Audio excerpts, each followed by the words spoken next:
잠시 후 여러분은 조선의 개화파가 어떻게 형성되고 정부는 어떤 방식으로 개화 정책을 추진하였는지 모두 알 수 있습니다. 자, 그럼 로빈의 기록을 시작합니다.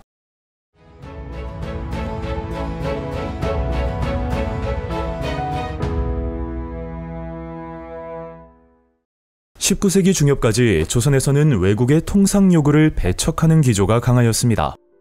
하지만 일본과 중국이 서양의 문호를 개방하자 일부에서는 조선도 문호를 개방하고 통상을 하자는 통상 개화론이 대두되면서 개화파가 형성되었습니다. 개화파에는 박 교수의 지도를 받은 김옥균, 박영효, 홍영식, 김윤식, 서광범, 유길준 등이 있었는데 이들은 1870년대 말 정치 세력으로 성장하고 1880년대에 이르러서는 정계로 진출하여 근대 문물을 수용하는 개화 정책을 추진하였습니다. 하지만 개화파는 개화 속도, 방법, 청에 대한 정책 등을 수립하는 과정에서 대립하였고 급기야 온건 개화파와 급진 개화파로 분화되었습니다. 김홍집, 김윤식, 어윤중 등의 온건 개화파는 서양 문물의 부분적 수용을 주장한 청의 양무운동을 모델로 점진적인 개화를 추구하였습니다. 이들은 전통적 유교 질서와 가치관을 고수하면서 서양의 과학기술을 수용하자는 동도 서기론을 주장하였습니다. 군신, 부자, 부부, 붕우, 장유의 윤리는 하늘에서 얻은 것이고 인간의 본성에서 부여된 것으로서 천지를 통하는 만고불변의 이입니다. 그리고 위에 존재하는 것으로서 도가 됩니다.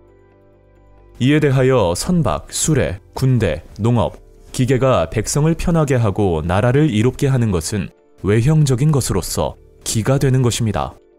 신이 변혁을 꾀하고자 하는 것은 기이지 도가 아닙니다.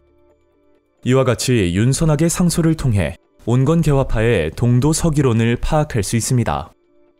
온건 개화파는 기존 정치와 사회제도 등의 개혁에는 소극적이었지만 민씨 정권의 개화 시책에는 적극적으로 참여하였습니다.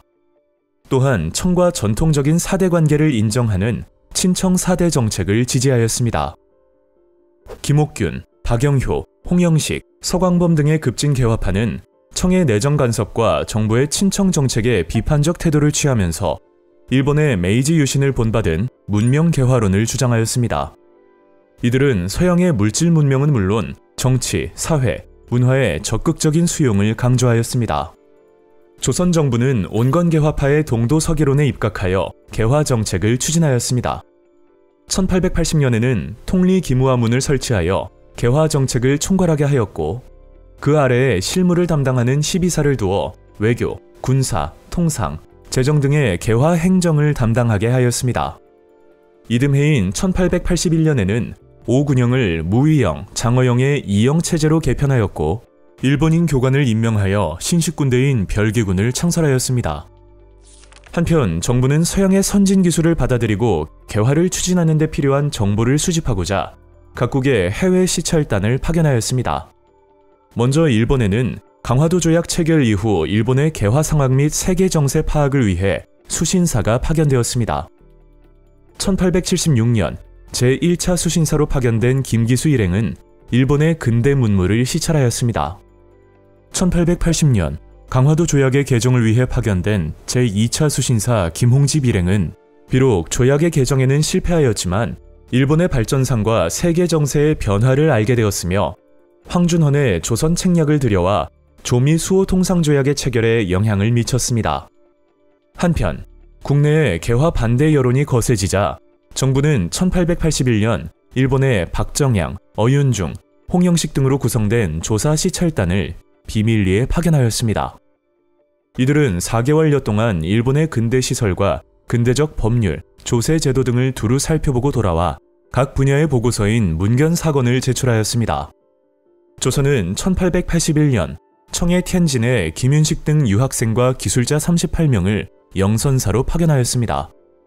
영선사는 청의 근대식 무기 제작 기술과 군사훈련법 습득이 목적이었는데 이는 1883년 조선의 근대식 무기 제조 공장인 기기창을 설치하는 데 큰 영향을 주었습니다. 한편 정부는 조미 수호 통상조약을 체결한 후 미국 공사 내한에 대한 담례와 친선을 위하여 1883년에 최초로 서양에 보낸 외교 사절단인 보빙사를 파견하였습니다. 민영익, 홍영식, 육일준 등으로 구성된 보빙사 일행은 미국의 문물과 제도, 각종 근대 시설을 직접 살펴보았으며 이 중 육일준은 미국 유학 후 귀국하여 서양 근대 문명을 소개하는 서유견문을 집필하였습니다. 이후 조선의 역사는 어떻게 흘러갈까요? 위정척사 운동편에서 아주 자세히 알려드리겠습니다. 로빈의 역사 기록.